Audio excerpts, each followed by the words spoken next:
Hello everyone, welcome to the BedTimeStory channel.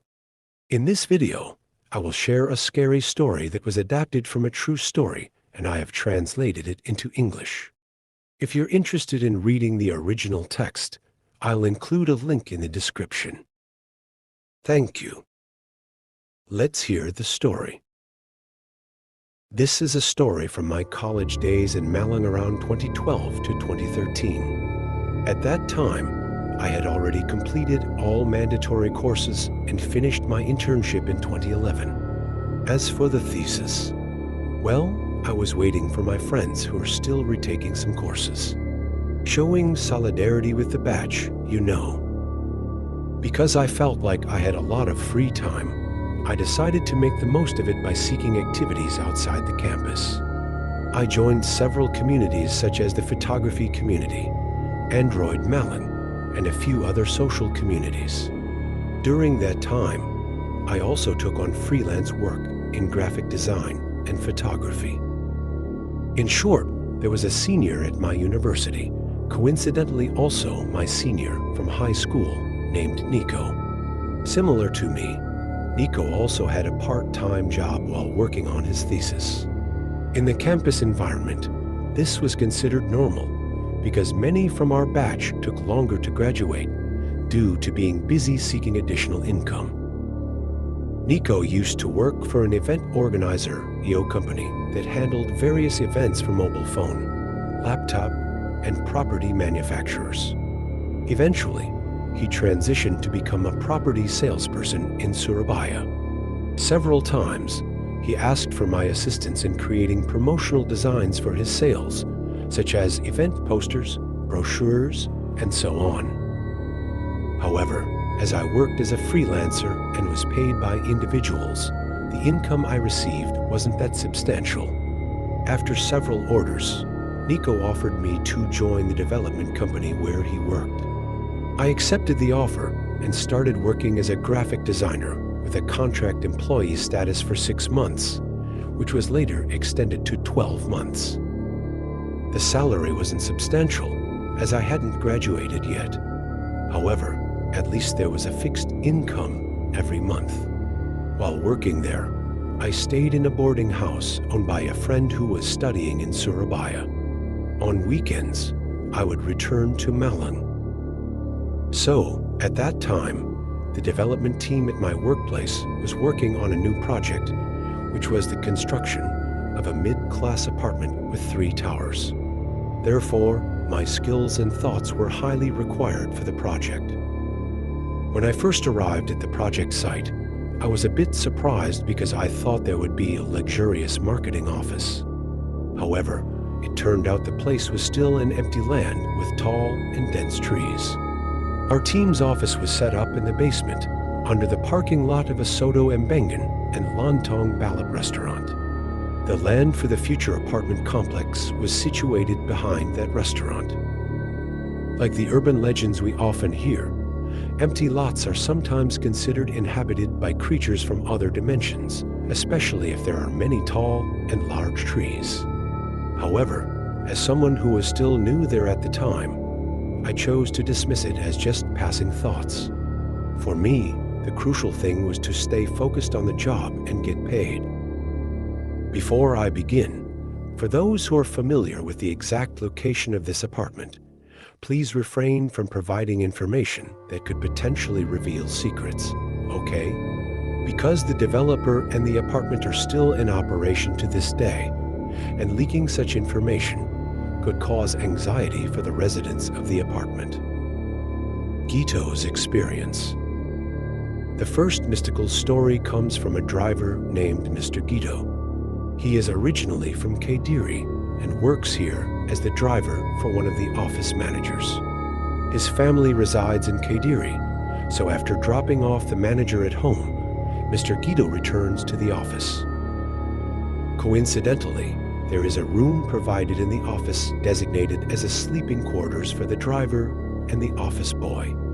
One night, around 09:00 p.m., I was with several office employees still working overtime. Most of the employees there were still single, so it was common to relax in the office until late at night. We were all puzzled by Mr. Guido's reaction. My friend asked, "What's wrong, Mr. Guido?" Mr. Guido, in turn, asked, "Where is Yono? Is he sleeping here?" I replied, "No, Mr. Guido. He is currently cleaning the boss's room." After that, Mr. Guido went to see Mr. Yono. However, we continued working without knowing what had happened until we went home. The next day, during lunch break, we sat with Mr. Yono while smoking, and that's when we finally learned the real story of why Mr. Guido suddenly appeared in our room the night before. Mr. Yono explained that the night before, Mr. Guido was pranked while he was sleeping in the room. When Mr. Guido fell asleep, he suddenly felt that his wife was sleeping next to him. In a half-awake state, Mr. Guido hugged his wife. However, a moment later, he realized that his wife was actually in Kadiri. When Mr. Guido opened his eyes, it turned out that what he hugged was not his wife, but a figure of a ghost pokong, complete with its tattered burial shroud. It wasn't the pillow he embraced when he initially went to sleep, and certainly not his wife as he had imagined before. Of course, Mr. Guido immediately felt terrified and eventually made his way to our room that night. In the end, Mr. Guido and Mr. Yono decided to sleep in our office room because no one dared to sleep in their own quarters. In the afternoon, we all gathered to inquire about the truth of this story from Mr. Guido, and he confirmed it. My own experience, Gendro. As time passed, about 8 months later, I finally had a similar experience on my own. Prior to this, in addition to Mr. Guido's story, there were a few other tales from the security guards and the office boy like Mr. Yono. Mr. Yono shared that he often saw white shadows passing by the stairs next to the office while cleaning at night after the employees had left. However, upon inspection, there was no one there. Since the office was located in the basement and the glass windows faced the stairs, anyone passing through that area would be visible. The security guard also shared his experience during night patrols around the office. While descending the stairs, he saw through the exterior window that a woman with long hair was heading towards the restroom and pantry. Worried about potential intrusion or theft, he immediately entered the office. However, once inside, the room was empty. At that time, I had to work overtime to complete some designs for a meeting with the boss the next morning. Since I was using the office PC for this task, it wasn't feasible for me to take it home. Therefore, I had to work in the office throughout the night. By the time it was 10:00 p.m., my friends, who initially stayed to accompany me while playing games and watching movies, had already left. I was alone in the office, but I thought it was fine because Mr. Guido and Mr. Yono were in the adjacent room. If anything happened, I could quickly go to their room. Until past midnight, my work was not finished. There were still a few designs that didn't meet my satisfaction. At that moment, white shadows began to swiftly pass through the stairs. Initially, I thought it might be a cat, but as it passed through the glass door, its height was equivalent to that of a human. It seems like I was a bit disoriented at that time, but I still had the courage to complete the work so that I wouldn't have to come to the office too early the next morning. Unconsciously, I began talking to myself, intending for the words to reach the unseen beings around. I said, yes, I'll leave at 1:30 a.m. Perhaps as it had happened in my boarding house in Malin, those creatures were active around the time at night. Because I was too focused on my work, I didn't realize that it was almost 2:00 a.m. While staring at the monitor screen after sending work emails, suddenly the glass door leading to the stairs vibrated quite strongly, as if it were being shaken from the outside. I was startled and immediately focused on the door, hoping that someone, whether it be security or Mr. Yono, had entered.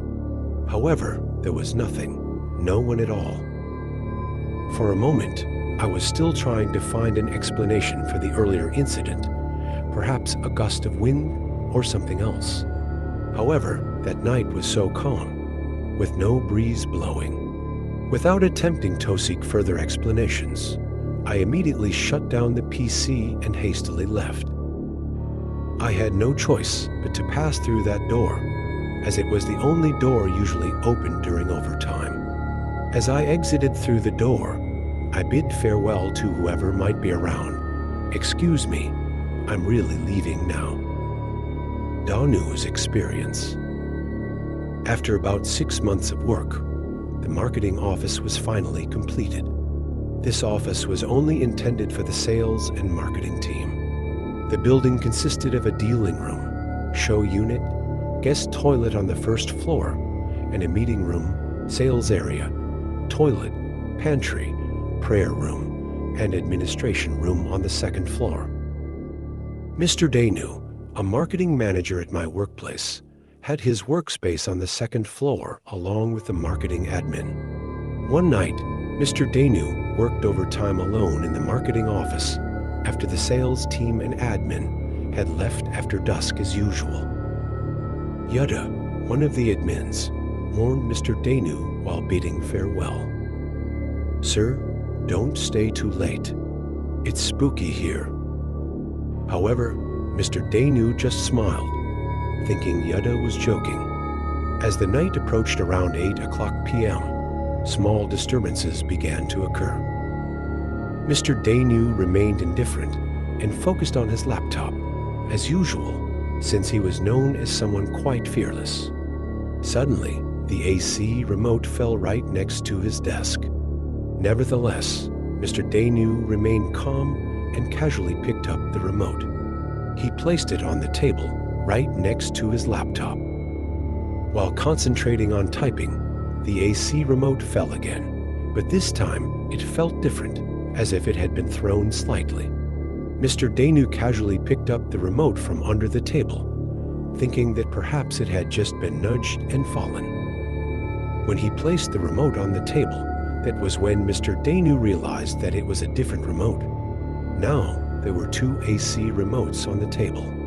Mr. Danu began to feel a bit frightened, especially because the entire room was empty and there was no one around. Even though the office boy had turned off the lights in the pantry and meeting room, Mr. Danu continued to focus on his laptop, trying to push aside his fear. Suddenly, the sound of the remote falling again under his desk, louder than before, as if thrown, echoed through the room. Carefully, Mr. Danu looked around, picked up the remote that had fallen under his desk, and once again, there were already 3 AC remotes on his table. That's when his hair stood on end. Without hesitation, Mr. Danu quickly left his workspace. As he walked out, he passed by the darkened restroom and meeting room. Mr. Danu walked briskly, hugging his laptop and looking down, without daring to gaze ahead. Gita's Experience Part 1. Gita is a young receptionist who recently graduated from school. She has an attractive appearance and is full of enthusiasm. Gita enjoys singing and dancing, perhaps because she was active in the dance extracurricular at her school. Gita is very familiar with everyone in the office, and it's no wonder many are acquainted with her cheerful demeanor. As usual, Gita always arrives earlier than the other employees. Her task is to check the cleanliness and tidiness of the marketing office before operational hours begin. One morning, Gita arrived around 7:15 a.m. The office was still quiet, with only the office boy sweeping the terrace on the first floor. Gita hurriedly went to the second floor to store her bag and jacket in the locker near the pantry. To reach the pantry, she had to pass through the meeting room and the administration room. After changing her clothes and storing her bag and jacket in the locker, Gita prepared to go down to the first floor to check the cleanliness of the show unit. As she passed through the admin room, she saw Yada already there. With her enthusiasm, Gita greeted Yada cheerfully. Oi, Moss Yada. Jida greeted enthusiastically upon seeing Yada. However, Yada remained silent, not moving at all. Jida thought perhaps Yada didn't hear her greeting. She continued her steps, passing through the admin room, and descended the stairs to the first floor. Before checking the cleanliness of the marketing office, Jida decided to step outside for a moment. When she opened the door, she saw Yada parking his motorcycle right in front of the marketing device. "Wow, it's rare for you to arrive this early," greeted Yada while putting down his helmet. Jida was silent, shocked. "Hey, Maz Yada just arrived?" Jida asked in confusion. "Well, I just parked." "Why?" Yada inquired with a puzzled expression. "Huh, then who was up there earlier?" Jida asked, still in disbelief about what she had just seen. "What's going on?" "Clearly, I just arrived," Yada replied a bit curtly while walking towards the marketing office, leaving Jida still astonished and confused. Gida's Experience Part 2. During the incident, I happened to be out of the office. Initially, everything seemed normal, just like any other day before. However, as the afternoon approached, everything suddenly changed. In the marketing office, some salespeople were carrying out their usual follow-ups with clients on the front terrace. On the second floor, there were Mr. Danu, Yada, and Nur in the administrative room. At that moment, Jida was seated at the receptionist's chair round the sales counter. Handy, a back office staff, was near a long desk. He saw Jida walking towards the restroom. After a few minutes, Jida emerged from the restroom, softly singing and dancing like a Javanese dancer towards Handy. Handy, familiar with Geeta's eccentricities, remained nonchalant. "What are you doing, Geet?" Handy asked. However, Jida escalated her singing volume and continued dancing aimlessly. Shortly after, she suddenly screamed loudly, tilting her head upward, and then collapsed.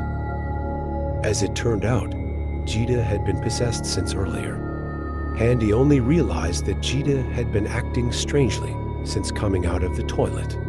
The sales counter staff who witnessed the incident immediately shouted for help. Shortly afterward, everyone on the second floor rushed down to the ground floor, including the salespeople on the terrace, to provide assistance and prayers. After a few minutes, Jida finally regained consciousness.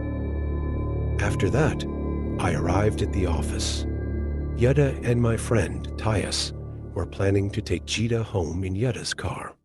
"Come on, Jen, accompany me to take Jida home," Yada requested. During the journey home, Yada and Tyus shared the details of the incident. Jida sat in the middle, accompanied by Tyus. At that moment, Jida finally shared the beginning of why she ended up being possessed. It turned out that on that day, Jida was menstruating. When she changed her sanitary pad in the restroom, she disposed of the used pad in the trash without washing it first. As she opened the door to leave, her vision suddenly became blurry and dark. After that, she couldn't remember anything. In fact, she was unaware that she had been singing and dancing aimlessly. Fortunately, there were many witnesses and CCTV recordings, so she knew we weren't making up stories. Since then, she has never disposed of used sanitary pads without washing them first. Ferdy's Experience. Ferdy was a member of the QSHE Quality, Safety, Health, and Environment team from the contracting side responsible for building the apartment. Despite his different role, he was very familiar with us from the developer's side, as we shared a peer-like relationship in the context of our roles. Ferdy, despite being a bit mischievous, was friendly with everyone. He lived in a boarding house not far from the apartment site, just across the street. His decision to stay nearby was influenced by the construction work that extended into the evening. One night, while Ferdy was sleeping in his boarding house, this strange incident began. He dreamt with a backdrop exactly like the construction site. In the dream, he sat with a member of the QSHE team discussing work. Both of them sat next to the motorcycle parking area. Suddenly, Ferdy was summoned by an elderly woman standing in front of an old building that belonged to a restaurant, complete with a small garden in front of it. Everything looked exactly like the real location, only this was in a dream. Other family members were also visible in the building. In addition to the grandmother mentioned earlier, Ferdy saw two more grandmothers. One of them was sitting in a chair, and the other was standing near the fence. There were also several adults and children running around in the garden. But true to Ferdy's mischievous nature, he decided to joke with his friend. "Hey, looks like Mr. is being called," Ferdy teased, nudging his friend. However, his friend refused, saying, "No, it's you who's being called." Finally, Ferdy approached the grandmother he saw earlier, slightly bowing as a sign of respect. "Yes, ma'am, what can I do for you?" Ferdy asked politely. Upon reaching the front of the building, he could clearly see the grandmother's annoyed expression. "Look here, young man. What are you doing to my garden, demolishing it like this?"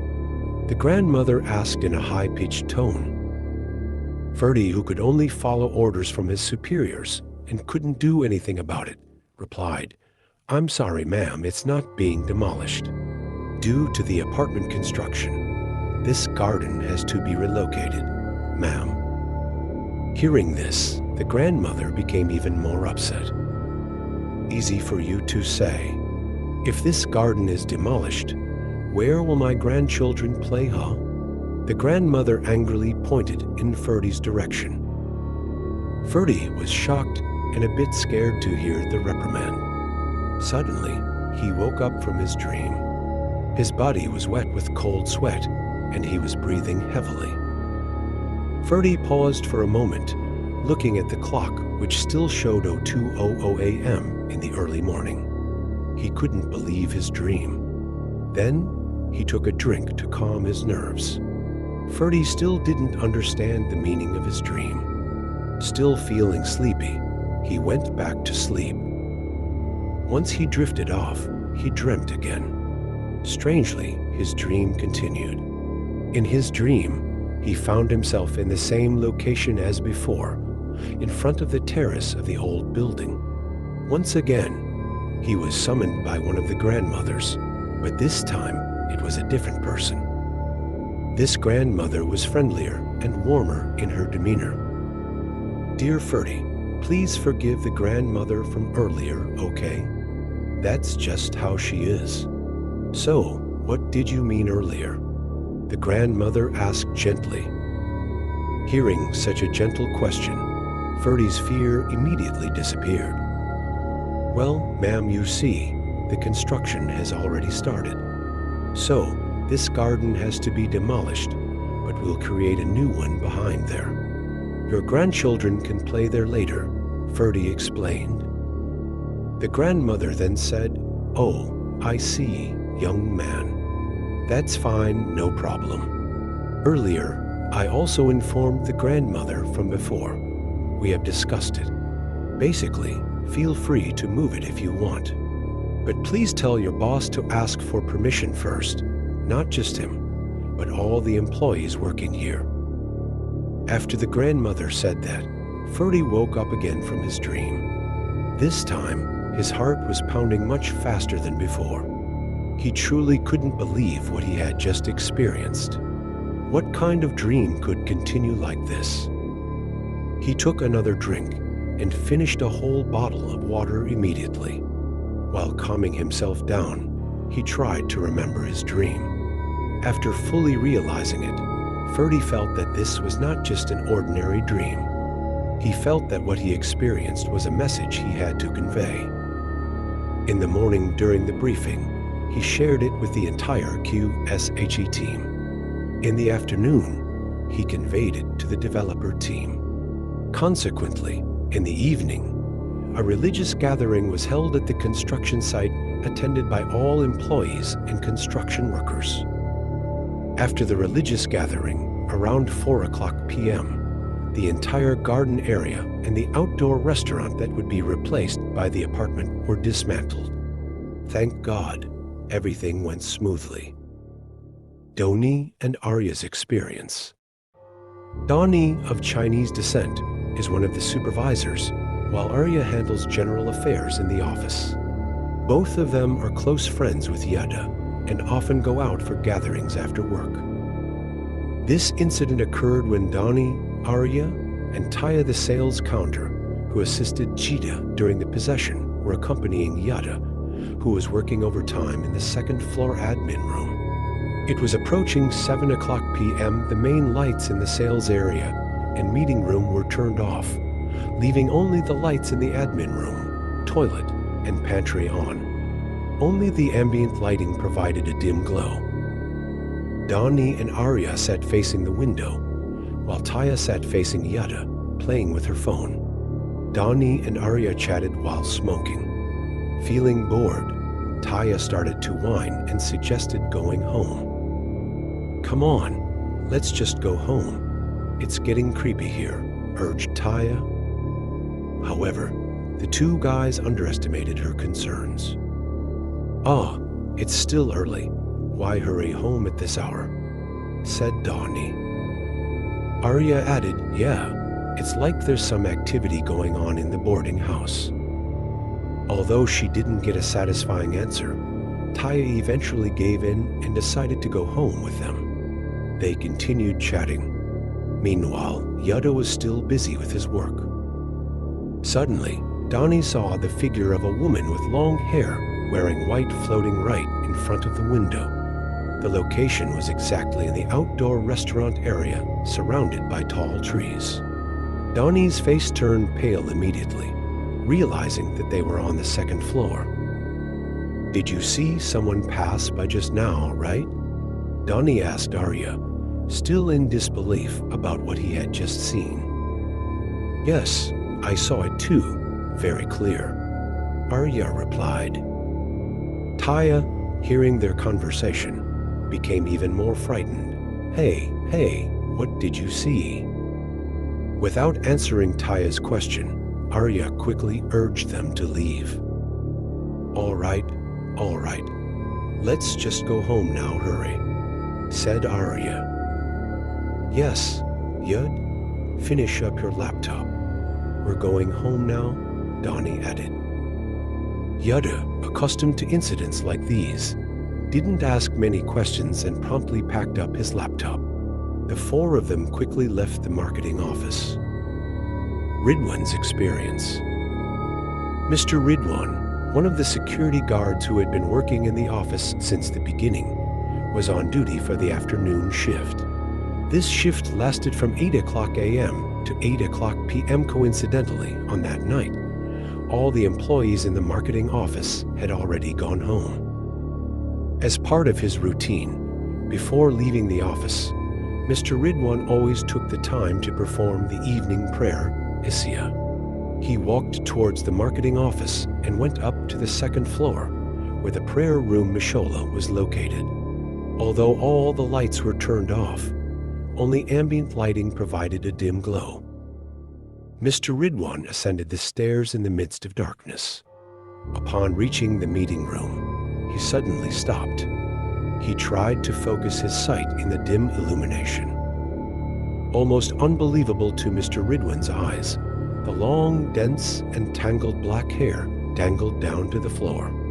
Its presence was right at the turn towards the prayer room, in the direction of the toilet and pantry. However, due to a dividing wall, he couldn't see the end of the hair. Mr. Ridwan still stood in silence, as if time was moving very slowly for him. After a few seconds passed, suddenly, the long hair moved quickly, turning towards the pantry as if pulled by a body running. Instantly, awareness struck Mr. Ridwan. Without hesitation, he quickly descended the stairs, even running a bit, without looking back. His intention to pray in the prayer room vanished, and he decided to perform his prayers at home later. Haru's experience. Haru, a salesperson with considerable tenure, was on duty guarding the office. At that time, his colleagues were attending an exhibition outside. Haru sat on the second floor at the sales desk after completing follow-up tasks with potential customers. Unexpectedly, his phone suddenly rang, revealing a video call from his wife. Quickly, Haru answered the call.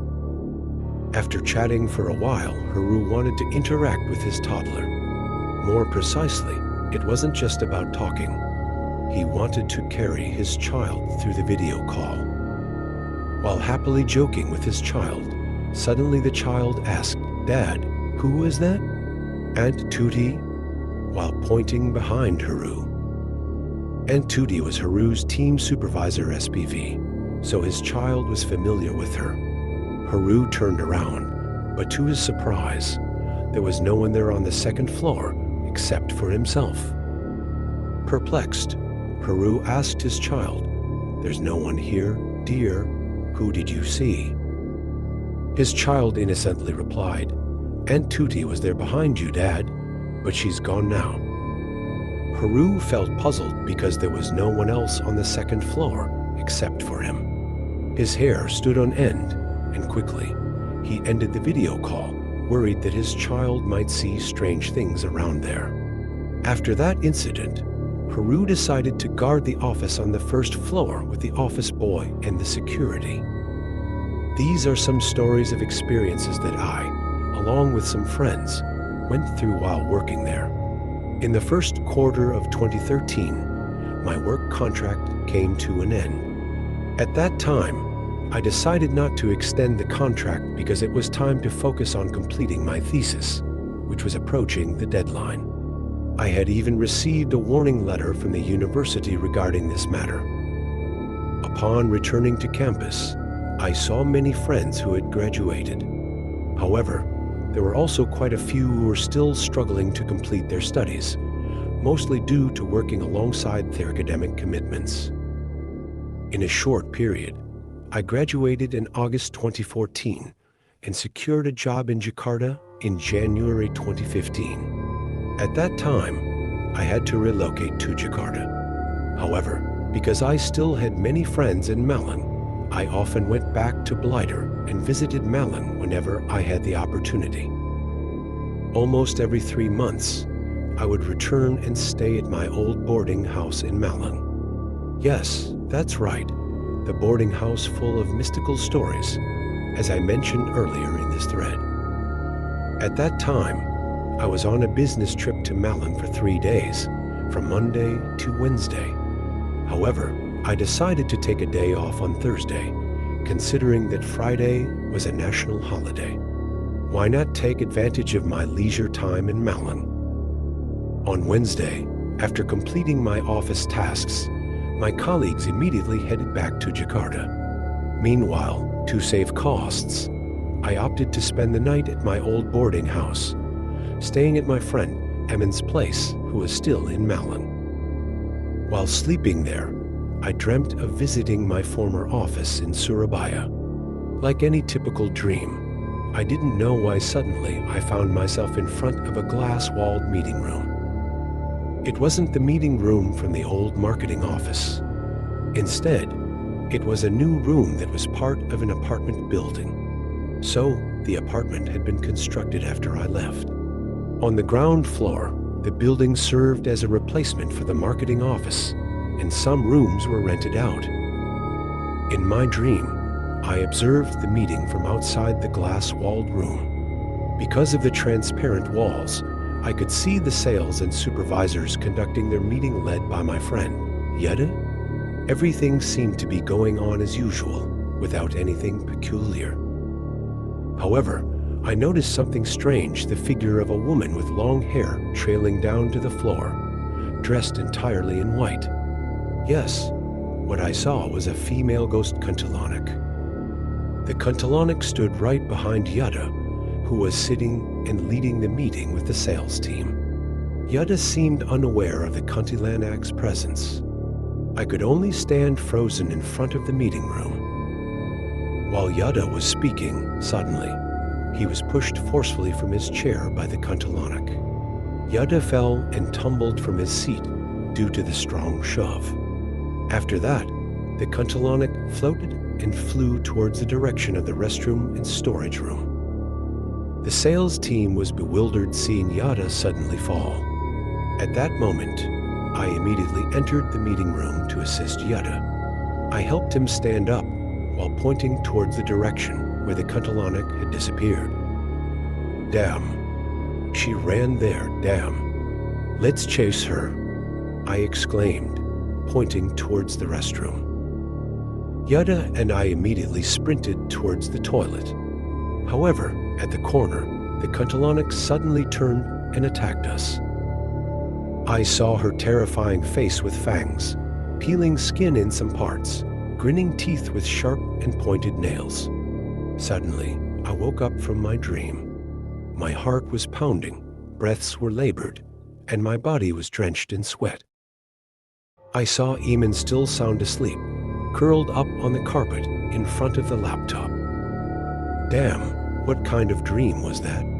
I grumbled in frustration. I checked the clock. It was still around 2:00 a.m. in the early morning. Finally, I went back to sleep, contemplating the meaning of that dream. The next morning, while having pestle for breakfast, I shared my dream with Eamon.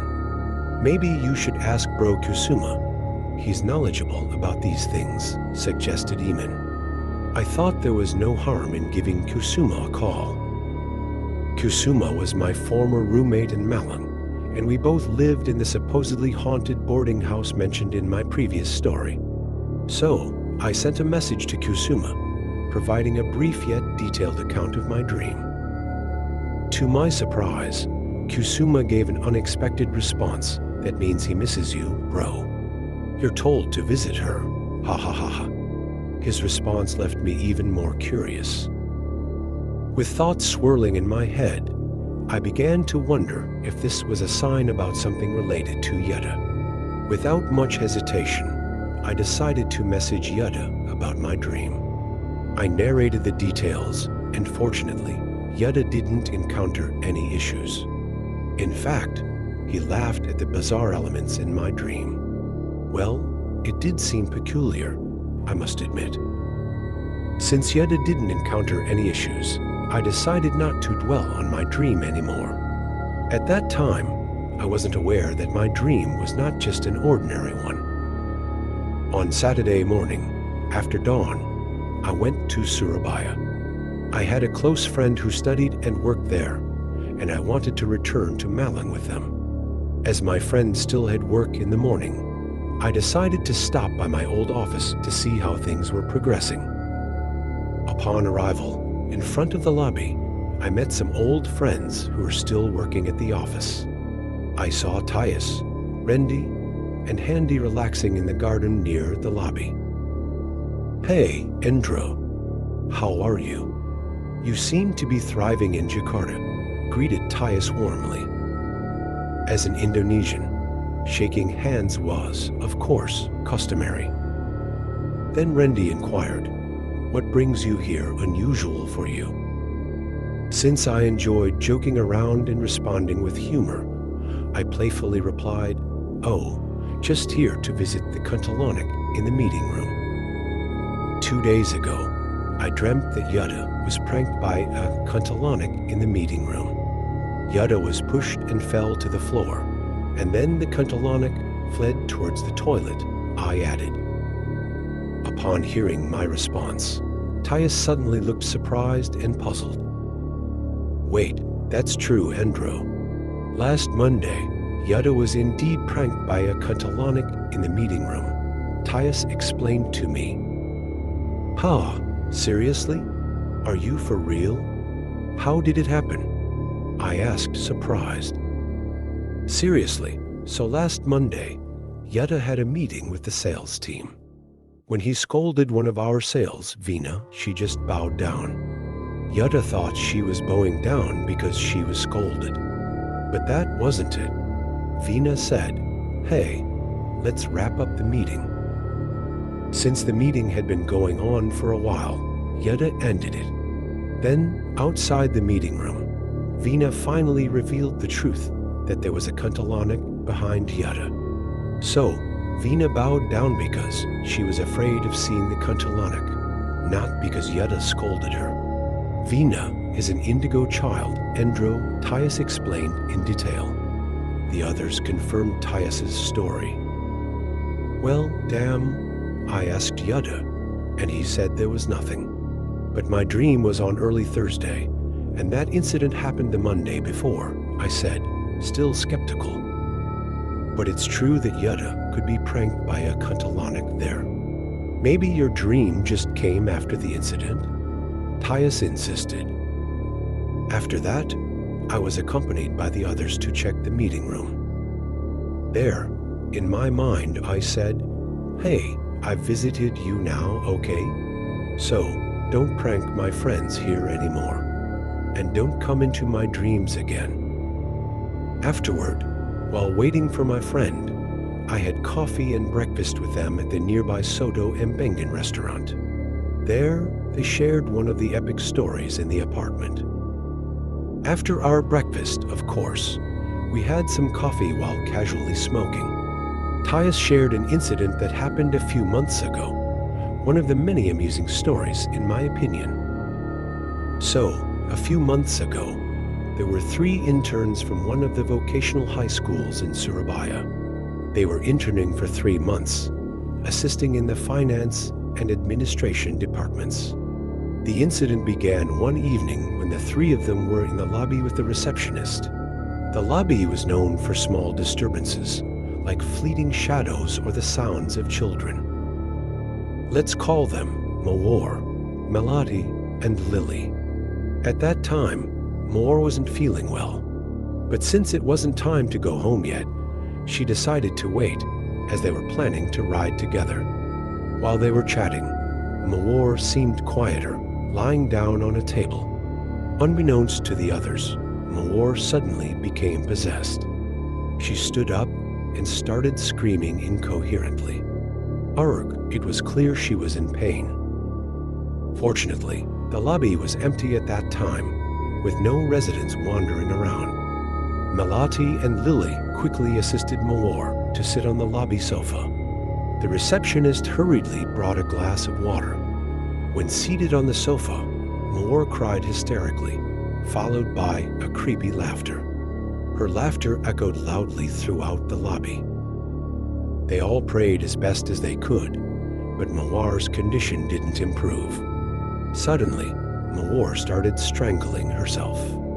Witnessing this, the receptionist rushed to the management office to seek help from one of the employees known for being religious.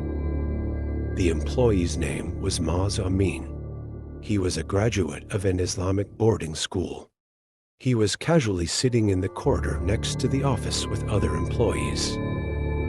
The receptionist gasped for breath as she called out to Maz Amin, "Guys, help."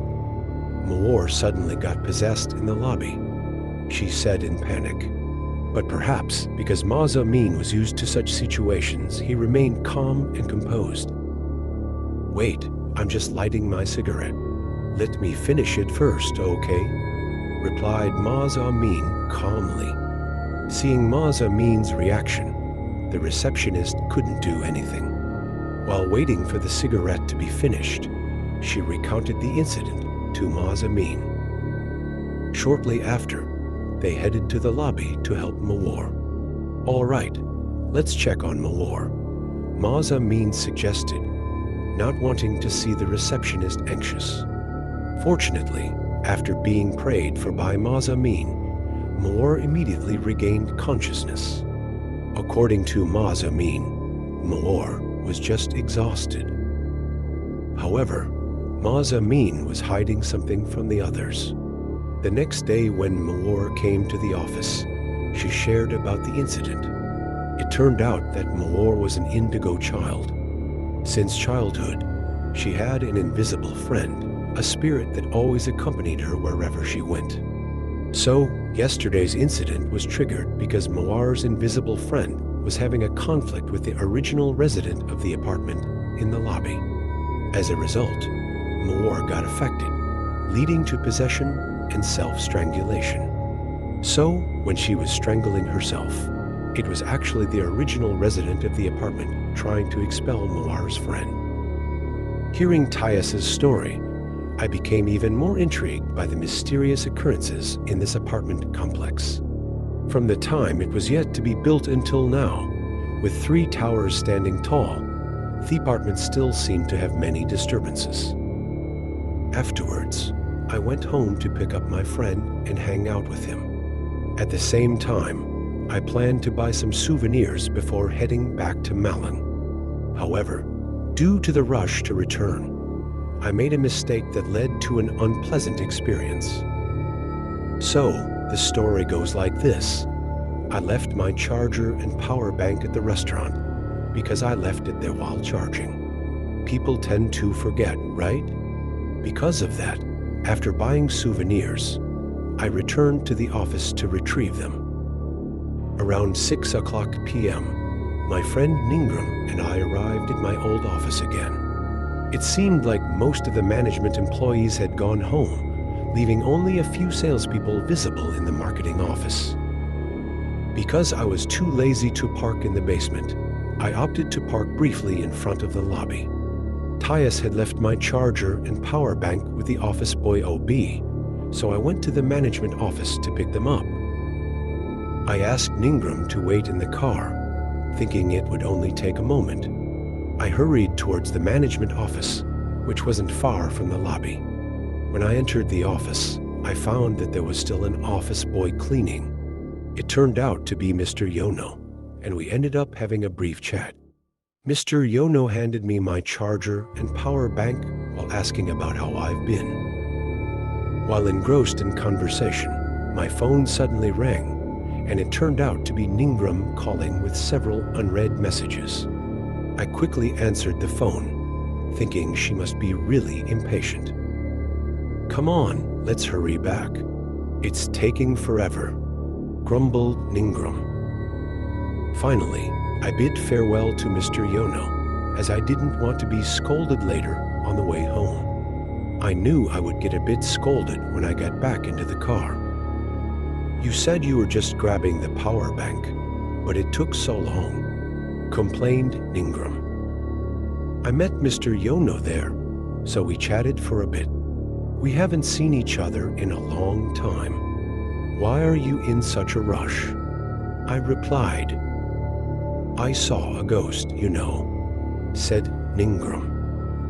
That's when I realized Ningram's face had turned pale with fear. "What? Really? Where? What did you see?" I asked, surprised as well. "So, earlier when I was playing with my phone, I saw some kids running around there near you.